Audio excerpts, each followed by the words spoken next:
7-on-7, so it should look like that every time. Amari, what were your thoughts on Deshaun saying last week that he would love to add DeAndre Hopkins?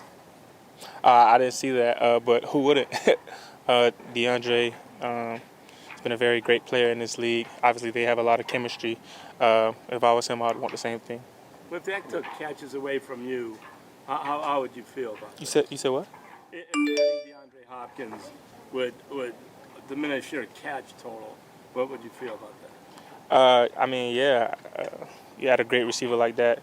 That's probably going to happen because it's only one ball. Everybody got to get their touches. So, as long as it's helping us win, I wouldn't have a problem with it. Hey, Amari, obviously you guys have banked more reps with Deshaun. What was most noticeable to you in how different he is than this time a year ago? He looks in a bit of a better groove. Just having that long layoff, of course, you're going to lose some form of rhythm, but he looks like he's really getting that back.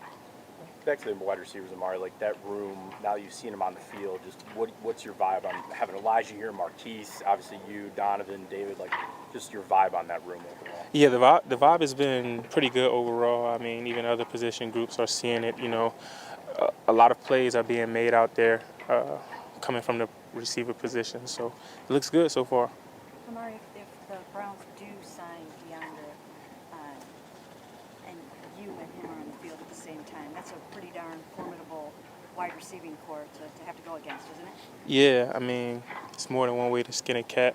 I think our skill sets are a little different, but we both get the job done. With DeAndre, he's pretty unstoppable with the way he uses his hands and his body to position himself well to make the catch. So it'll be pretty good.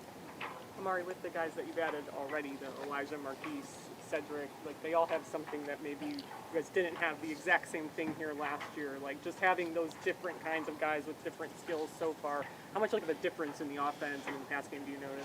Yeah, the more the merrier. The more guys that can make plays, the more plays that are going to be made. It's just that simple. So I think that's the philosophy behind it. This time of year, Amari, everything gets overanalyzed. But for you as a player, what do you look for during minicamp to get out of it or to come out of it feeling good going into summer vacation? Just the culture that we're building. How we all interact with each other in the locker room. How the vibe of the practice is going. Are we being disciplined enough to practice the right way? Just the little things right now. From what you can tell right now, are you going to be 100% first contact practice and training camp? God willing. How much did that injury affect you last year? A lot down the stretch. Like I said before, it just wasn't very pleasant to play through it. But it's just a part of the game. But it definitely affected me, yeah. Have you had any issues in the rehab since you had that surgery in February? Little things here and there, but nothing that was not expected. Amari, when Deshaun talked to us last week, he talked about just overall like feeling more comfortable in his second year. I guess do you guys feel that from him as receivers that he's settling in more? Yeah, he made a throw today, and right when he released it, I said, "Great throw." I didn't even know if it was a great throw, but I just felt that it was, and it was right on the money. So it was not to me. No, I wasn't in. But yeah, he's definitely getting more comfortable, like he said, getting his rhythm back, looking like Deshaun. Was that the one to DPJ over the middle that he threaded the needle? Amari, do you see some young guys out there flocking to you, kind of talking, especially when you were a couple of weeks ago when you were working to the side out there talking to guys? Do you see that maybe increasing? Yeah, we all communicated. That was our number one goal at the receiver position, as a collective, to communicate better with each other. So yeah, they've definitely been asking me questions. Shoot, I ask them questions. I'm coming back off of injury. I often ask them how I'm looking on routes and stuff like that. So just better communication overall. One of the stories last week, Amari, was Marquise and just how fast he really still is. What is it, when you see him out there at 31? That's pretty impressive, isn't it? Yeah, it's very impressive. He's doing something right. I gotta tap in with him.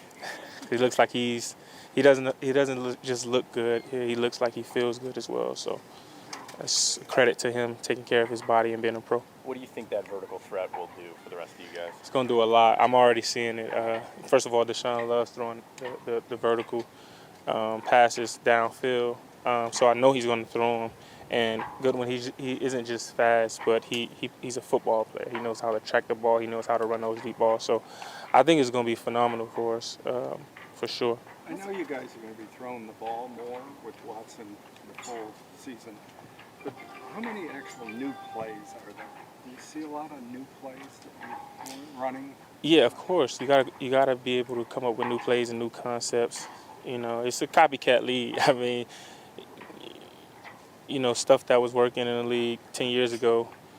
Teams catch on really fast, so you always have to be able to adapt. So of course we've been adding new plays. How about Elijah? What's he bringing to the table? What does he add to the court? Yeah, he's adding a lot. He's another threat, another guy who can get open, create space, and make it easy for Deshaun.